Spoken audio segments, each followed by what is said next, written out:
of the multiple award-winning The Queen Sylvie Show. You want to expand and get noticed? Then come outside your box and into our world.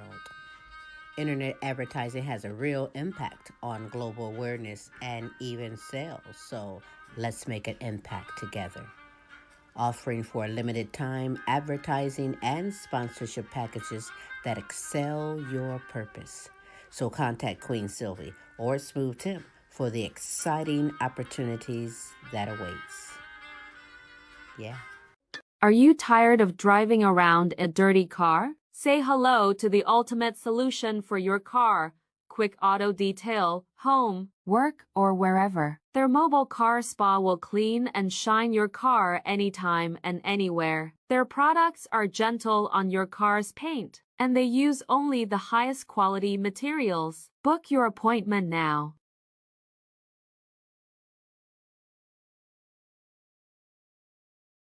Hey kids, how would you like to hear this on the screen instead of the great show you came to see? That's what you sound like. Honest. Please cooperate and do your part in keeping this theater quiet so everyone, including you, can enjoy it. Remember, lots of adults and kids, too, paid admission to enjoy the show. We must insist on absolute quiet.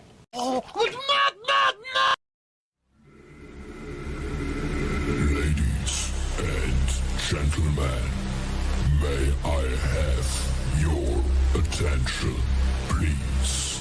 It's time for the final countdown. The show starts in 10, 9, 8, 7, 6, 5, 4, 3, 2, 1. Let's rock. Hey, it is Smooth Tim, and thank you so very much for dropping by and spending another happy hump day with me on Tim's Tidbits. At least I hope so far your week has been happy. Hasn't been too bad. Weather's been somewhat cooperative, a little bit warmer than usual all around the country. So, hey, and what do we have now? 7 days till Christmas. You fellas out there, don't forget to go get something nice for the wife or the girlfriend. Make sure you take good care of the home front before you take care of anything else. Anyhow, hey, let's get on with the show. Just as a FYI, next week, obviously, it'll be Christmas, so we will not be on the air. We will be celebrating Christmas just as you out there are celebrating the holidays with family and friends, and we will be doing the same. Anyhow, hey, let's get into the show. And, at the top of the show, we always say, hey, grab your popcorn and see what the heck is going on. And obviously, some may or may not know Tom Homan. He is Trump's border czar. They're going to take care of the broken border that we have. And he's been into it a little bit with Chicago Mayor Brandon Johnson. Brandon looks at Chicago as a sanctuary city where you just don't have the right to come in and yank people out. Tom Homan and the Trump team has a different idea about, how things should be handled in that regard. Take a look at it. See what's going on between the Trump team and the Chicago mayor, or any other mayor, I would speculate, that considers themselves to be a sanctuary city. What the Trump administration has called for is for local police departments around the country to behave as ICE agents in sanctuary cities. That is not permissible. Any administration that would look to disrupt the sensibility of public accommodations, consider them a threat to our democracy. Far left Chicago Mayor Brandon Johnson vowing to resist Trump's deportation plan, despite the illegal immigration crisis reportedly costing his own taxpayers more than $500 million. This morning, President-elect Trump's incoming border czar, Tom Homan, is firing back. He joins us now. Tom, it's so great to have you on. I have so many questions to ask you, but let's start with this. He talked about sanctuary cities. Is the Trump administration, do you have any indication, have you talked to the president, are they going to just remove federal funding from cities and states that say we're just not going to cooperate with the federal government in getting criminal illegals out of the country?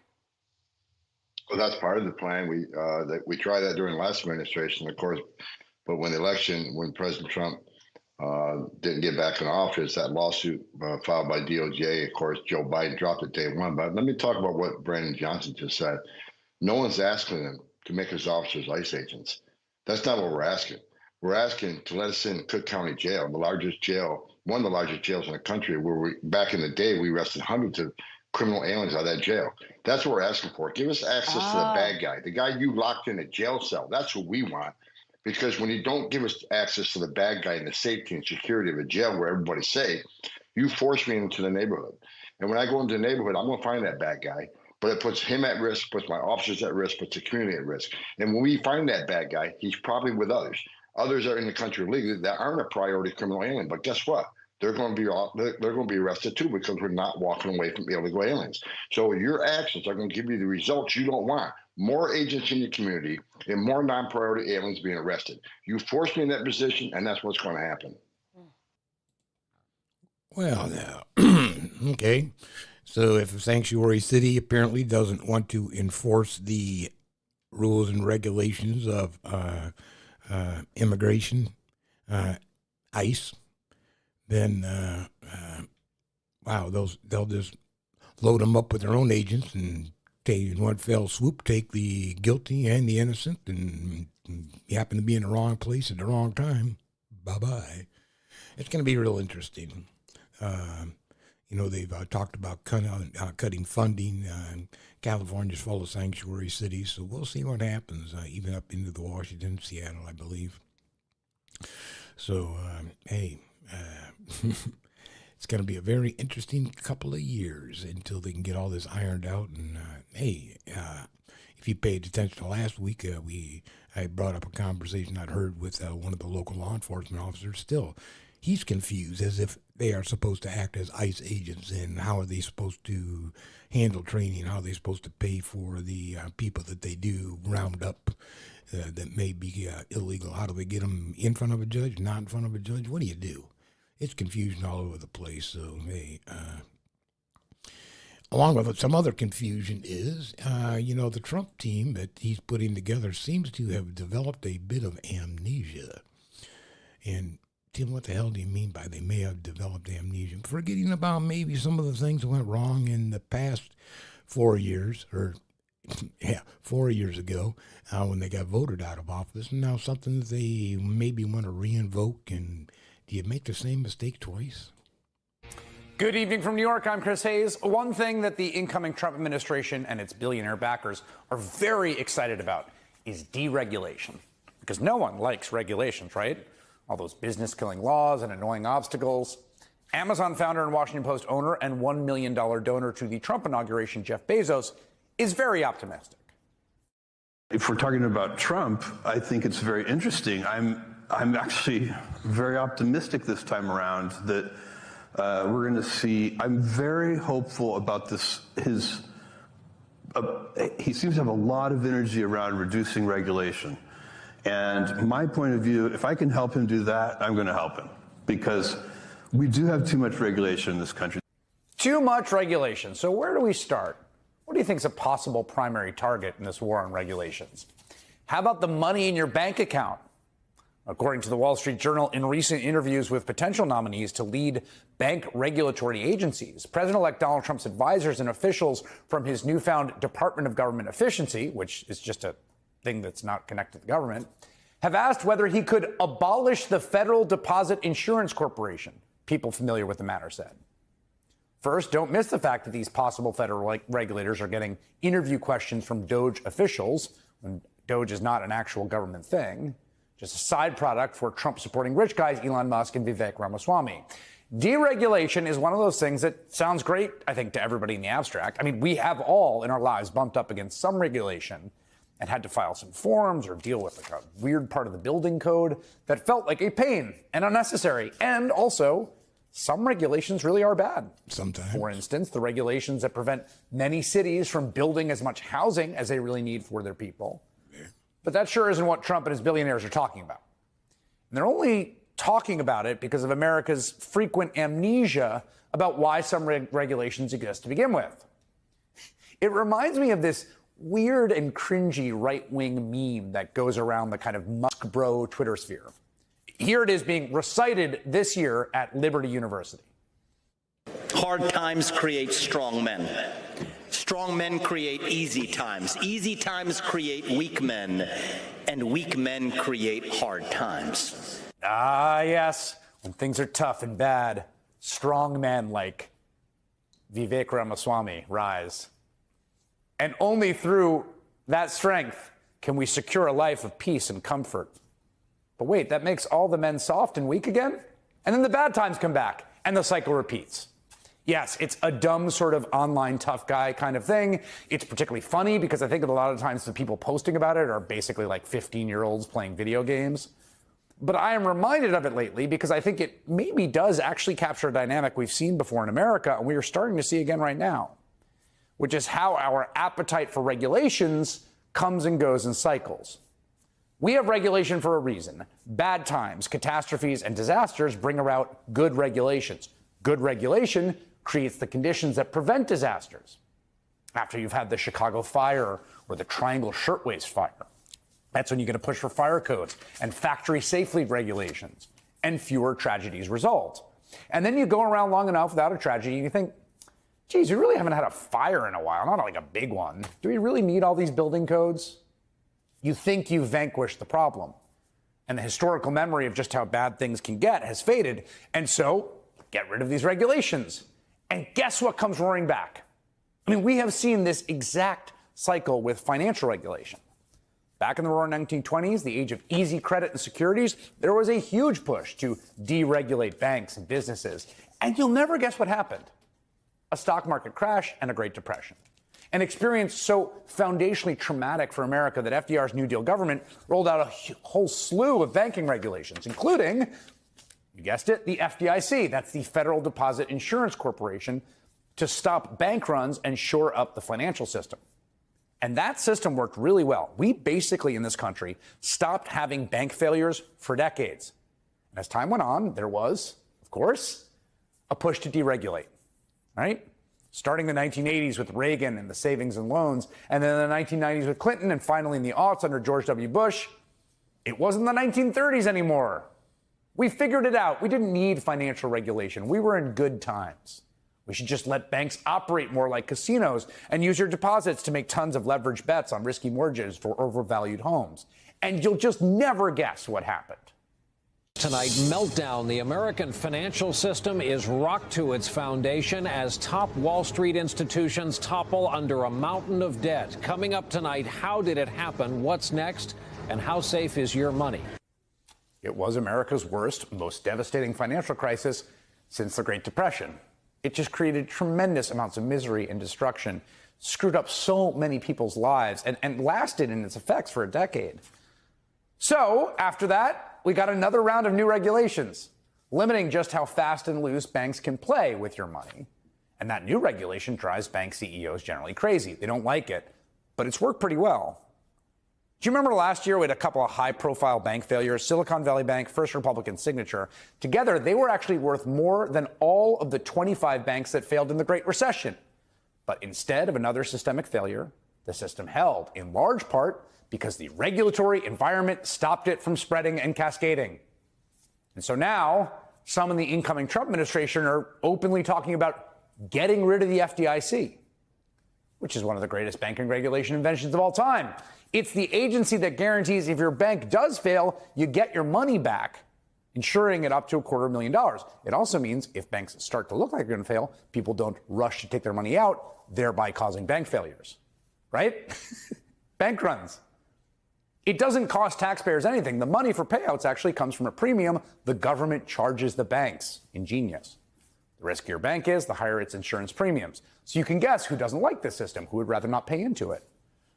But it's a system that helped restore American confidence in banks and helped banks thrive along the way. As the Journal's reporting noted, FDIC deposit insurance is considered near sacred. Any move that threatened to undermine even the perception of deposit insurance could quickly ripple through banks and in a crisis might compound customer fears. Yeah, might do that. Might do that if your deposit insurance went away. But the incoming administration and the Bezoses and Musks of the world don't seem to care. They want to have to operate with fewer rules designed to protect the public, and not just on banking, but on scores of issues, including the vaccines that keep you and your kids safe from diseases like polio that once ravaged the country, as you'll hear later in the show. Strong men stuck in the cycle of overconfidence in their power to deregulate America because they've enjoyed the stability that comes with good regulation. We can probably guess what will happen next. Wow. Yeah. So, yeah, they want to take away the insurance on your bank so that if your bank fails, you're out.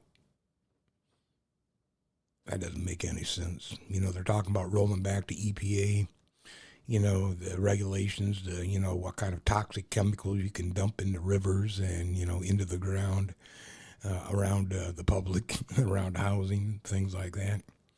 You know, maybe they could do something with the Nuclear Regulatory Commission, you know. Hey, why not?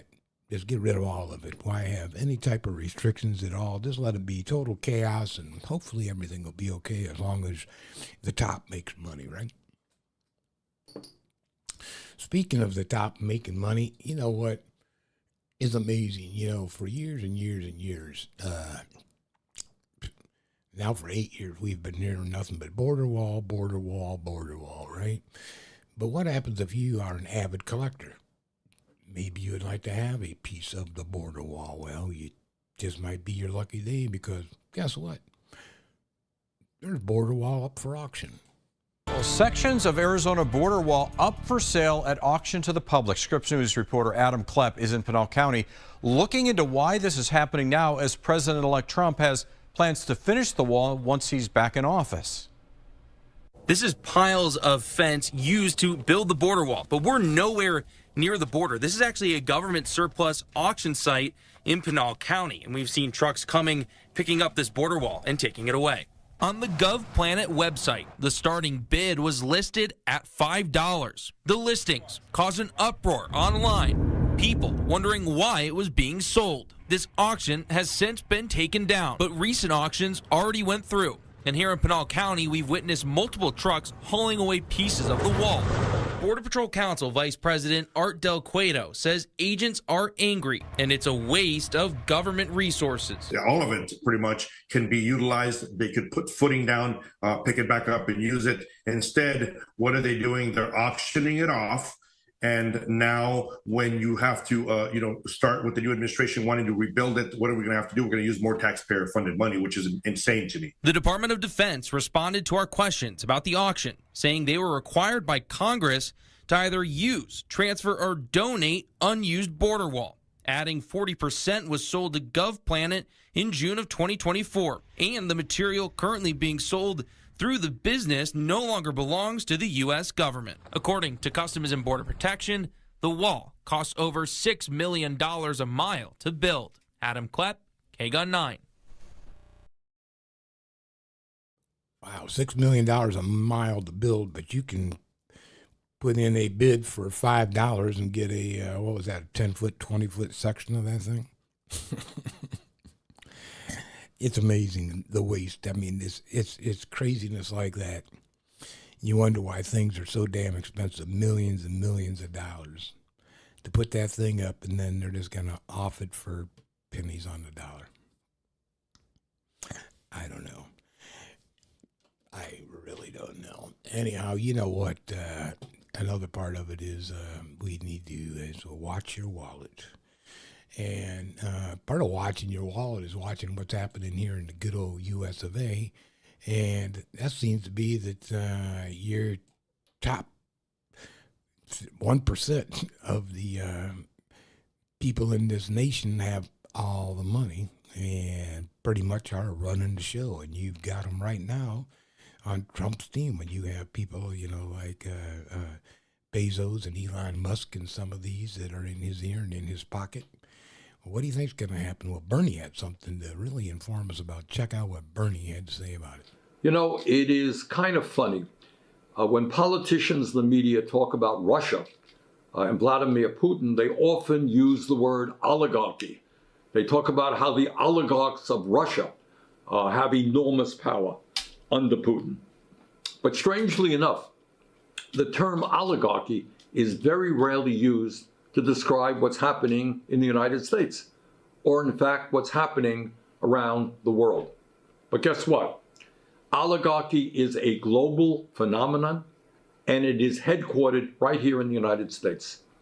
The fact of the matter is, and we don't talk about it very much, but this is the reality, a small number of incredibly wealthy billionaires own and control much of the global economy, period. End of discussion. And increasingly, they own and control our government through a corrupt campaign finance system. Since 2020, 5 billion people all over the world have become poorer, while the world's 5 richest billionaires have more than doubled their fortunes at a rate of $14 million per hour. And listen to this. Elon Musk, the world's wealthiest man, has added $120 billion to his fortune just since election day. Got that? 120 billion since election day. While Jeff Bezos, number 2 guy, he only became $67 billion richer in the last month. And Mark Zuckerberg, he became 90 billion richer this year alone. In other words, the people on top who are already phenomenally rich are becoming incredibly richer. Over the past decade, the wealthiest 1% of the global population amassed $42 trillion in new wealth, while the wealth of the bottom half of society barely budged.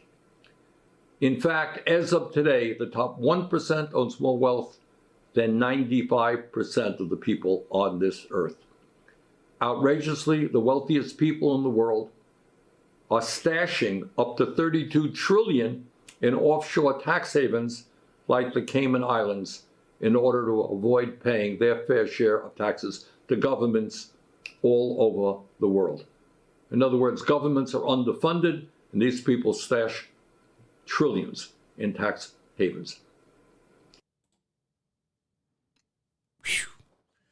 I mean, he's saying numbers I can't even fathom. I can't even grab a hold of the idea of these trillions and trillions of dollars. And how does, when you have Elon Musk and Bezos, and they're like double, tripling their billions that they've already have, and you've got people out here struggling just to try to make ends meet, and family struggles, and it is just so sad. It is so sad. I want you to take a little bit of time to really soak this one in. And our homeless population is growing. We know this in the United States, and the shelters are getting overloaded in the United States. Unfortunately, what's happening is some of the homeless and some of these people in shelters are actually full-time employees trying to make ends meet, working 40, 60 hours a week, just trying to survive and keep up so they can feed their family and clothe their family. Check it out. It's the new face of homelessness in America. Folks who are working full-time but with nowhere to live. According to the National Alliance to End Homelessness, nearly 19,000 people enter homelessness for the first time each week. Many of them, up to half, according to some studies, have a job. In 2022, Knoxville, Tennessee saw the largest rent growth of any metro area nationwide. While the spike is slowing down, more than half of renters are spending 30% or more of their income on housing. For others, affording a house or apartment is simply no longer possible. In the first of our 2-part series, our correspondent Jessica Gomez travels to Knoxville to talk to those affected. Here's an airport order. It's paying $23. Quenisha Tweedy starting her day as an online delivery driver in Knoxville, Tennessee. Switching between apps, she clocks in 7 days a week. Turn right onto Muddy Creek Road. There's a break to pick up her kids from school. Did you have a good day with Miss Jenkins? And homework, usually at the local library. All right, guys, time to buckle up. Then back on the road. Tweedy's kids, 5, 9, and 14, her oldest with special needs, helping to deliver. Yes, you can play your game. They like the fact that they can come and help me with orders. They just don't want to be in the car all day. It wasn't always this way. Before that, I was a district manager at a newspaper company. But when the company downsized, she lost her job and was evicted from her Georgia apartment, moving here with promises of more delivery work until she can find a new job. You got both cases of water? I kind of think I failed, honestly. I understand that it's the economy, but it's like, you know, I was trying to save, and it seemed like every time I would save, something would come up. But failure isn't something Tweety has time for. She and her family will work into the night before stopping to sleep in their car. They're home for 4 months now. I would have never imagined that we would be homeless. Never. She's not alone. Knoxville's homeless population nearly doubling since 2018. More than half report being evicted or unable to find affordable housing, as prices here have skyrocketed. The average rent increasing more than 50% over the past 4 years. We're talking about people who work at gas stations, warehouses, retail locations. Erin Reed, the executive director of the Office of Housing Stability. It's not a Knoxville problem, but it's an America problem. Since the downturn in 2008, we've been underbuilding, and we're also on the receiving end of this migration trend where people with comparatively high incomes are moving from large cities into small and mid-sized towns, and that's having an upward effect on our housing costs. The county's main shelter, Knox Area Rescue Ministries, over capacity by November. An expanded area for women and children full with a waiting list. About 150 of those staying here are employed. We recently housed a lady with a master's degree in social work who was staying here. And so folks that are highly skilled, have backgrounds, work histories, not being able to afford current rent prices. You see if that cough. All right, strong man in the back. I am working very, very hard for my kids, trying to get us out of this situation, yes. Working hard, Quenisha Tweety says, inspired by the life a home and new job might bring. I want my kids to be like any other child, be able to enjoy extracurricular activities, to have after-school programs, to even go and be at friends' houses after school. But as day turns into night and Knoxville's temperature dips into the 30s, blankets, pillows.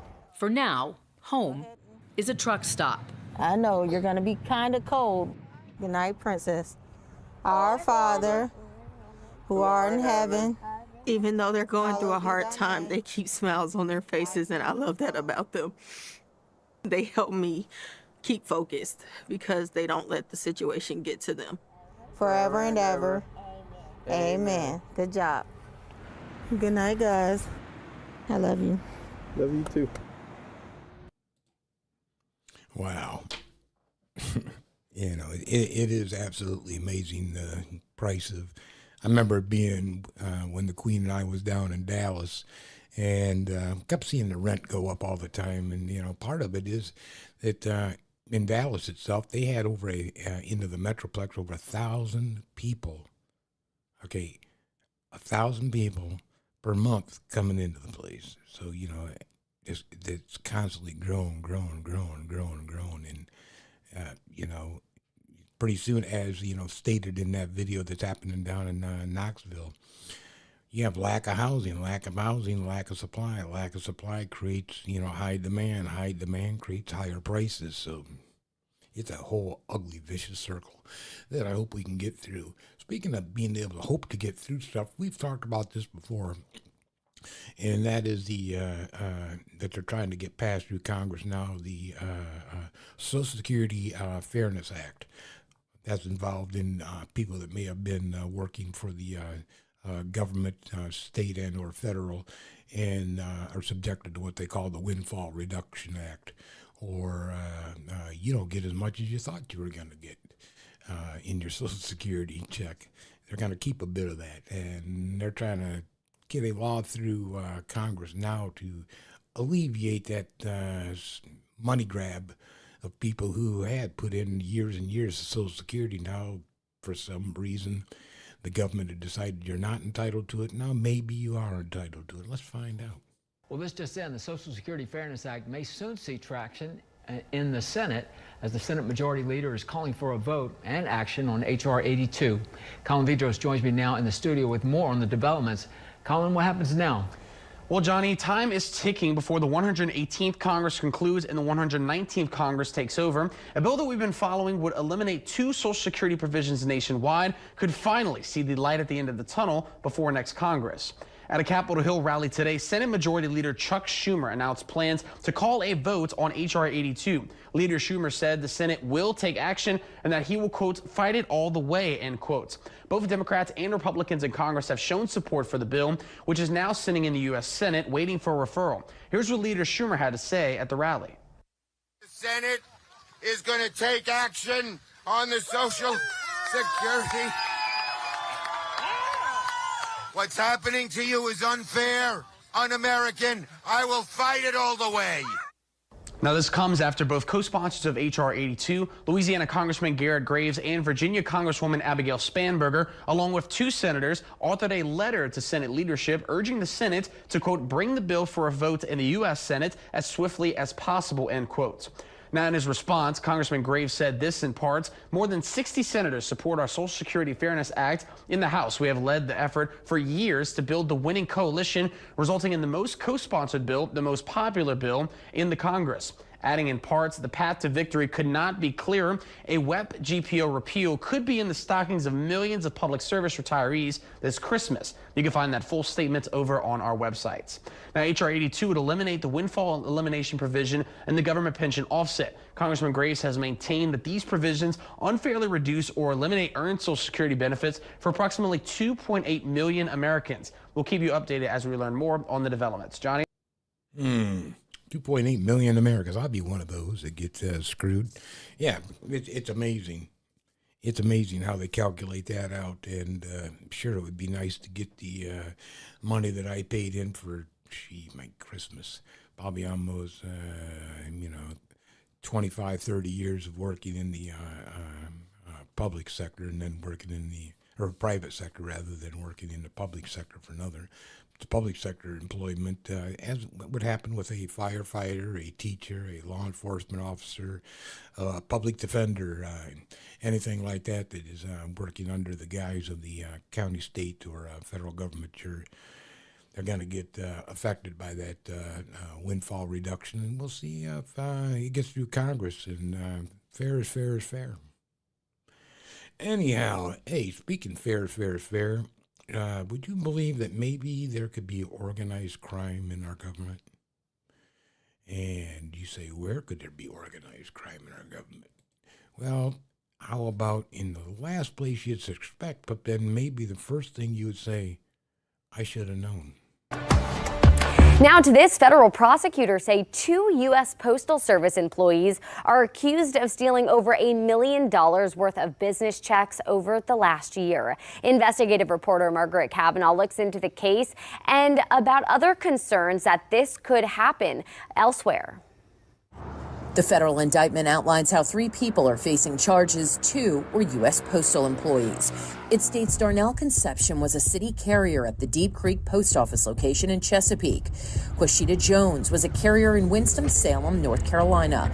Prosecutors allege that for a year, starting in November of 2022, they obtained hundreds of thousands of dollars worth of stolen checks from businesses with a face value of well in excess of $1 million, then allegedly handed the checks over to Devin Drumgoll. The Inspector General's office investigates when employees are accused of stealing mail. WTKR has continued to report on these cases.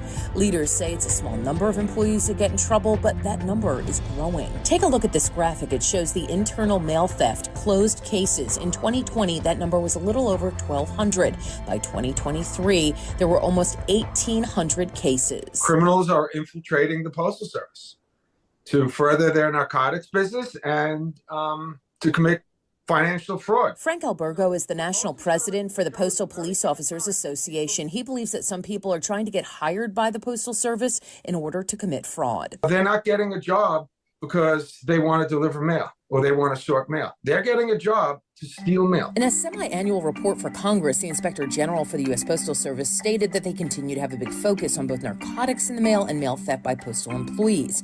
She said there's always been a small handful of postal employees who turn to crime, but recently there has been a growing threat and that criminal organizations are targeting, recruiting, and colluding with postal employees to move narcotics through the postal network and to steal checks, both personal and government-issued checks, credit cards, and other valuables from the mail. Criminal organizations are recruiting postal workers to infiltrate the Postal Service. I mean, that should be shocking to everyone. Leaders with the U.S. Postal Service say they're working to make changes to increase security, use technology more effectively, and enhance the delivery network systems. The Office of the Inspector General recommends increasing training, creating a nationwide policy for employees bringing personal belongings into the workplace, and increasing the use of security cameras. Margaret Kavanaugh, News 3. Wow. So, yeah, it's kind of organized. You know, one person rips it off, gets it to another place, to cash it, deposit it, distribute it, however they debited it all up. Amazing. And then you see what else is there. I mean, they're ganking postal service guys, robbing them for their mailbox keys so they can get in there and get the checks, wash them out and cash them. Amazing. Absolutely amazing. And we'll see what maybe the Trump transition team does with the U.S. Postal Service. Who knows? Maybe that'll be gone too. Lord only knows. Like I said, hey, before grab your popcorn. Don't forget, Gavin. Yeah, that's right. Anyhow, hey, the homeless is hitting all kinds of different people, and I'm sure that you know this tale about this these three brothers who became homeless. But let's follow up a little bit on these three homeless brothers.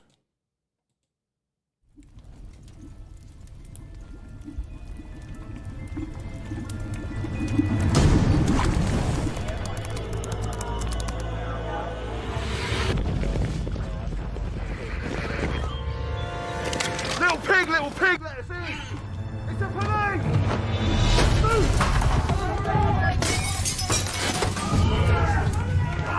third little pig is now being taken into custody, so the spotlight is once again shone on the grey area of homeowners' rights to protect their properties. This isn't right. The three little pigs are the victims. Threw down 2 houses. We got what you deserve. But the pigs went too far. You have every right to defend your property. Kick your chinny chin chins up, fellas. Boiling someone alive hardly constitutes reasonable Somebody is going to break the law and intrude on you. You can't protect yourself in your own home. A man's home is his castle. If someone tried to blow my house down, I'd do the same. I knew the wolf. There's no way he could have blown down those houses. He had asthma. But the wolf had asthma. So what's the truth about the pigs' houses being blown down? Inside job. There's no reason why those 2 houses, one made from straw, the other from wood, should have collapsed. Not even a healthy wolf's huff and puff could bring them down. The 3 little pigs have confessed to conspiring to commit insurance fraud, framing the wolf in an attempt to cover their tracks. Their motive was financial, as they struggled to keep up with their mortgage repayments. Guilt. I can empathise with the pigs. I'm behind on my payments too. How could this have happened? I've lost everything.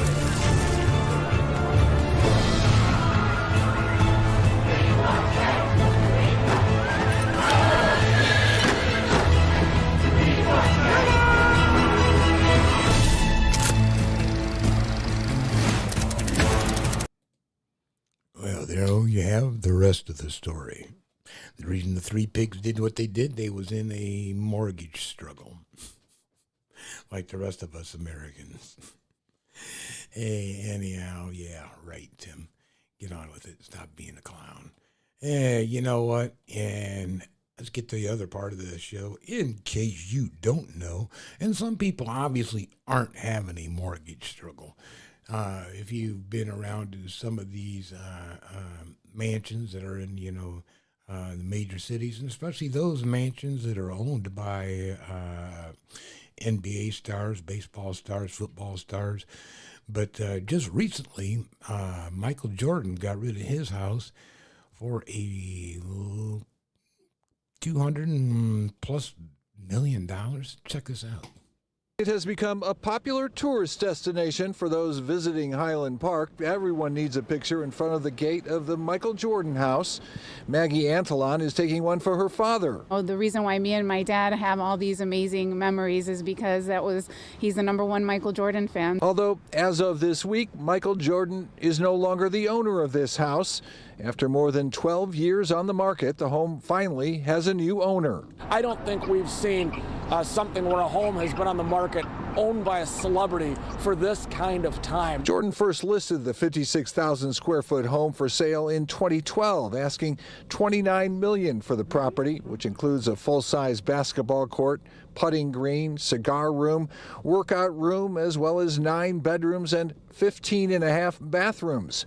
After lowering the price a couple of times, in 2015, Jordan settled on a new asking price of $14.855 million. The digits added together equal Jordan's jersey number 23. He had that asking price from 2015, $14.855 million, until yesterday when the sale closed. So 9 years, he didn't budge on his asking price at all. The undisclosed buyer closed on the property for $9.5 million. Real estate columnist Bob Goldsboro says that despite Jordan's star power, the building has a 90s institutional look to it and has some other challenges for the seller. The land is sort of landlocked behind some other houses, railroad tracks, and a nature preserve, so the land isn't easily developable. The real estate agent who sold the house has not responded to our calls, so it's unclear what the buyer plans to do with this property, including whether they'll keep the iconic 23 on the front gate. Yeah. Well, I mean, hey, somebody got a hell of a deal. If he was originally asking $29 million and he ended up settling and selling it to you for $9.5 million, you had a $19.5 million savings. Good job. And I thought it was funny. They wanted to talk to the realtor. Think about that. If that realtor made a $9 million sale, right, and they get 4% commission off of that $9 million, that is a nice chunky. I mean, you're talking like well over $200,000 after taxes. So that's a nice little commission in your pocket. It's crazy. Anyhow, hey, you ever wonder sometimes when you're on your phone or you're on your computer, and you're scrolling through, and all of a sudden, you may have a week ago looked up new chairs or new linen, new tableware, whatever the case may be, and now all of a sudden, your news feed is filled with this stuff. How does that happen? Do you realize that, you're being data mined, and that's money. All this data, where you're browsing, what you're doing, it's all valuable information that, let this lady explain it to you. Yeah, companies make a lot of money from. Hi, my name is Dana Cartwright, and I'm the founder and CEO of Cartwright Data Solutions, a tech company in Silicon Valley that focuses on something we don't really need to get too specific about right now, and honestly don't even worry about it. But I am an expert, and I have dedicated my career to one single topic: data on the internet. Companies take our data and they sell it to the highest bidder. Third parties own and control our digital selves. What do they do with that data? We're not even allowed to know. So as we're sitting there searching, scrolling, swiping, liking, we are generating revenue for massive tech giants, but it's not all good things. It is possible that this complete lack of digital freedom could have some negative consequences too. Drawbacks, if you will. Now, I don't have any examples of that off the top of my head, but it is something to watch out for, at least something to think about. Now, let's talk about some of the potential uses for our data online. Big tech has created a perfect storm for misinformation. Platforms where they alone control what millions of Americans see based on countless points of personal data, where even your core beliefs are shaped by an algorithm that is reflecting back a strange version of yourself based on an amalgam of other people. Outside forces exploit this data to feed us propaganda, which has led to the crumbling of our institutions and allowed dangerous extremists to dominate the public square. But as wonderful as all that may be, at some point, in the not too distant future, the ruthlessly efficient extraction of our data to feed a worldwide propaganda machine could have negative consequences. Downsides, theoretically. Now let's think for a moment about these downsides. What are they?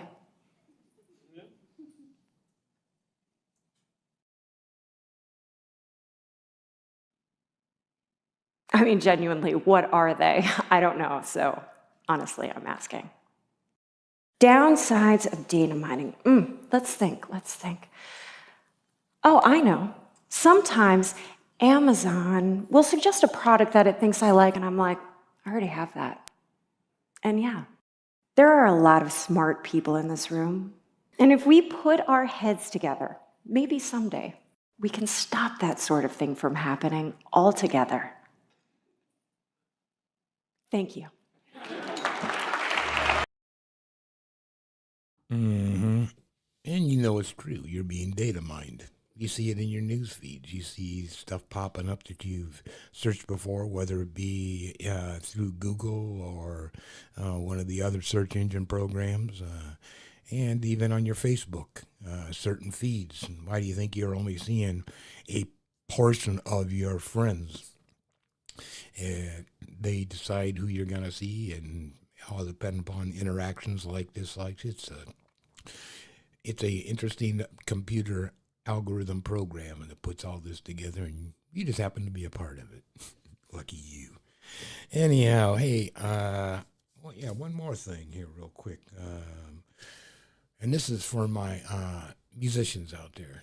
And for my musicians out there, I wanted to give you this little tip that came from Bootsy Collins via James Brown. And how do you know if your band is any good if you really don't have what James calls the one? James was a blessing for us because we were able to learn the basics of funk. When I first started, he told me, son, y'all the baddest band in the world, but you just can't play. You don't have the one. And I'm like, what the heck is the one, man? The one is the first beat of the measure. The key to funk for James Brown was to put the accent on the one, who would come to define his sound. He said, give me that one first. You can play all that crazy stuff. You want to play as long as you come back and hit that one. That was the James Brown one. And once I learned that, wasn't nothing gonna stop us. When Bootsy and George got together, Bootsy brings up the one. And George, just like Bootsy, when he was with James Brown the first time, went, what are you talking about? What's the one? I ain't know what the fuck it was. George, he wasn't into counting, so he didn't know where the one was at. Bootsy said, this is where it is, boom. And basically handed the gift of the one from James Brown through Bootsy to George. When I got George to understand the one, it was like, oh man, this is genius. Because James didn't use it like that, and George made a whole concept out of it.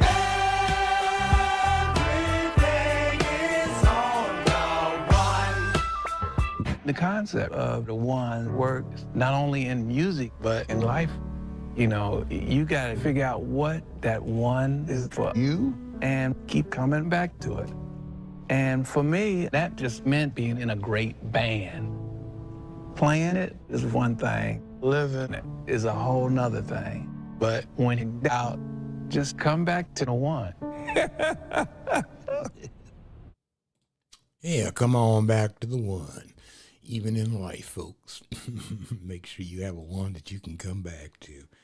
Hey, anyhow, let's get on to another part of the show that I like to get to as we're wrapping things up, and that is the what the fuck? Are you kidding me?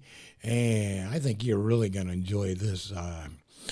This is right down the road from us, just a piece, about a 40-minute little trot down the road. There's a place called Cedar Point. Cedar Point's noted to have the most roller coasters, the world record roller coasters than anywhere else in the world. And they have decided to develop another roller coaster.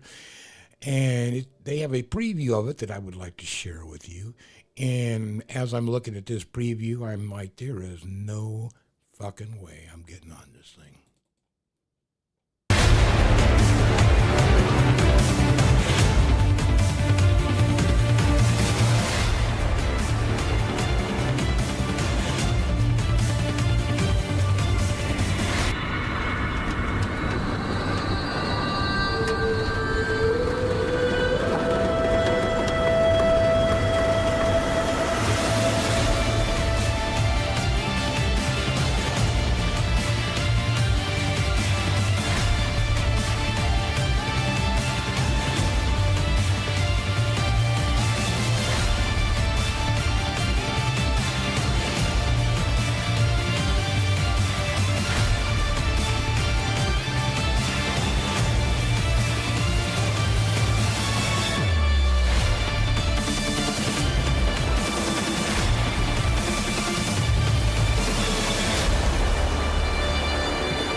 Roller coaster capital of the world.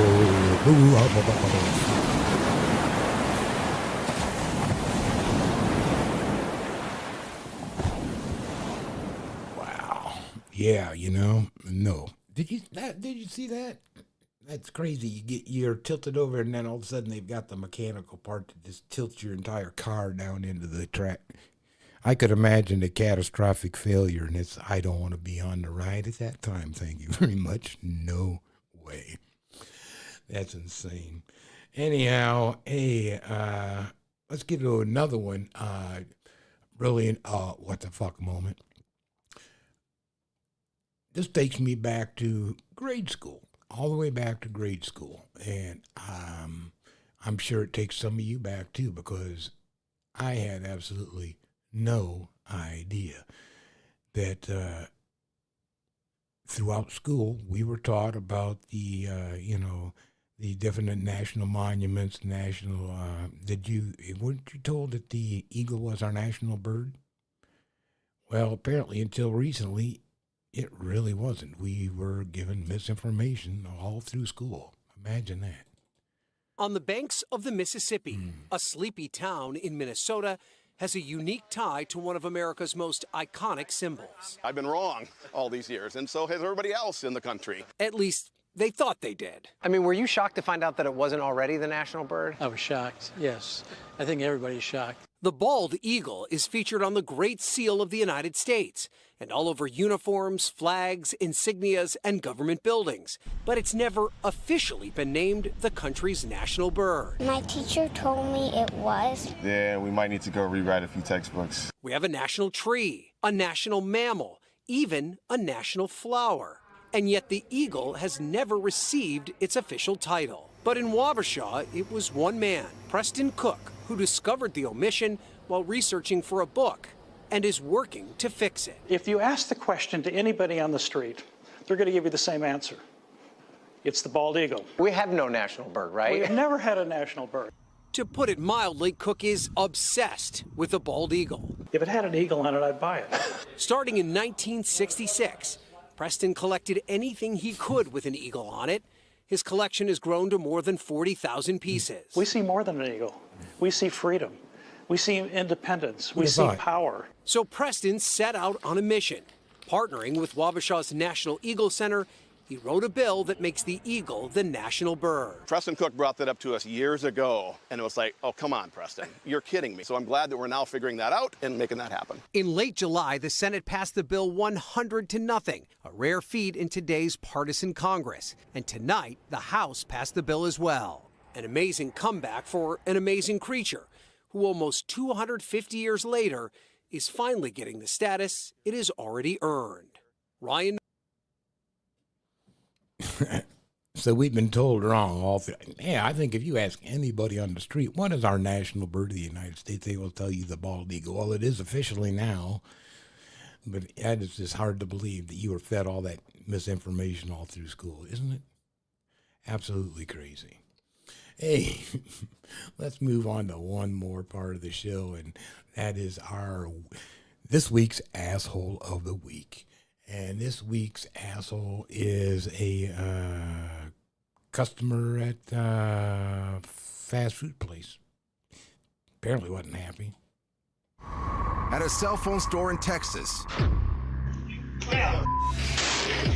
this customer is wreaking havoc with a metal stool because, according to the employee,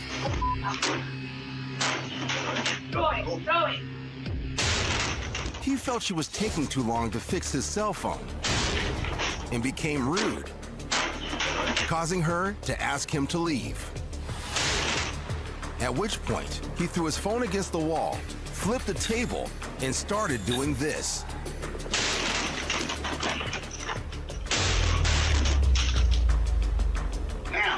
Over his cell phone. All in the name of, apparently, I'll get my money back now, you son of a bitch. asking for a refund. Good luck with that. Yeah. Good luck with that, kid. Good luck with that. Over, bitch. After a few final insults, the customer casually strolls outside I'm waiting right in front. I ain't going nowhere. as the employee claims to speak with police. He's literally throwing everything. He destroyed my speakers. He destroyed my freaking models. He threw over the table, the chairs, my monitors, my computers, everything. Though it's unclear if he faces any consequences for his actions. What is clear is that if he ever has another issue with his cell phone, Now, I got my money back.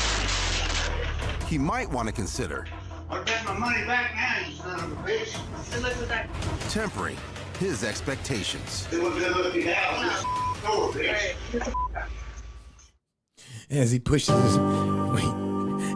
his walker out of the place, and he's cussing her out. Old grumpy old man. Damn.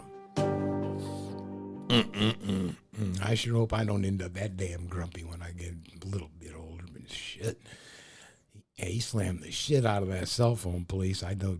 I wonder if he's gonna get his phone back. Who knows? Anyhow, hey, it is time to get on out of here. And I just want to say that I so appreciate you tuning in on this Wednesday. I hope you enjoyed the show. I hope I informed you on a couple of things. Maybe you didn't know, a couple of things to bring awareness to. So, hey, we can keep doing the right thing and make life happy for everybody. How about that? Anyhow, until next week, hey, let's get on out of here. And I wanted you to enjoy this little bit of time before Christmas. As I said, I'm not going to be out of here next week. I'm going to be having time off with friends and family, and I want you to do exactly the same. So until next week, hey, enjoy this little video clip, and see you after the first of the year, folks. Peace. Santa Claus spends much of the year manufacturing the most varied toys with the help of his helper elves. And on Christmas Eve, he journeys around the world in his flying sleigh pulled by magical reindeer. The toys are given to children who have behaved properly throughout the year, while misbehaving kids only get a chunk of coal. Although a time of joy and celebration, Christmas can also be marked by a dark beast known as the Krampus, a creature so fearsome that it is the source of nightmares for children and even adults. According to the beliefs of different peoples, Krampus is a hideous monster, half demon and half goat, who follows Santa Claus when he goes out to visit houses on Christmas Eve. Krampus's legend began in the Austrian Alps, where Christmas festivities start at the beginning of December. Within this culture, Krampus is as important as Santa Claus himself.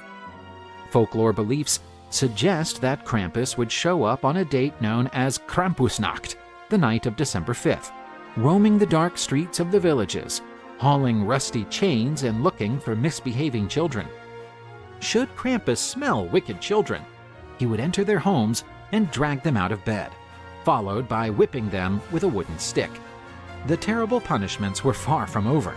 After the beating, Krampus would throw the children into a basket and take them to hell, where they would be imprisoned for 1 year. Often, Krampus would appear next to Santa Claus. While the latter read out a list of each misdeed, the children would be huddled in a corner of the room, trembling with fear under Krampus's cruel eyes. Parents in olden times used Krampus's story to threaten their children all year round, and vowed that the terrifying creature would indeed come to their homes if the children ignored the warnings. As the legend of Krampus swept through other European countries, it soon took on new versions, but its stories always kept a macabre pattern. To this day, most Alpine towns hold festivals following the old Austrian tradition, in which a masquerade costume parade is held, allowing anyone to dress up as Krampus and wear wooden masks, typically handmade and terrifying. Notwithstanding his pagan origins, Krampus was absorbed into Christian Christmas traditions. Even though he is a controversial figure for modern times, he still has a profound influence on Christmas traditions. He represents an idea that evil people will be punished for their mistakes, and when he stands next to Santa Claus, Krampus symbolizes the duality between good and evil, two forces that, in some beliefs, rule the order of life and the universe.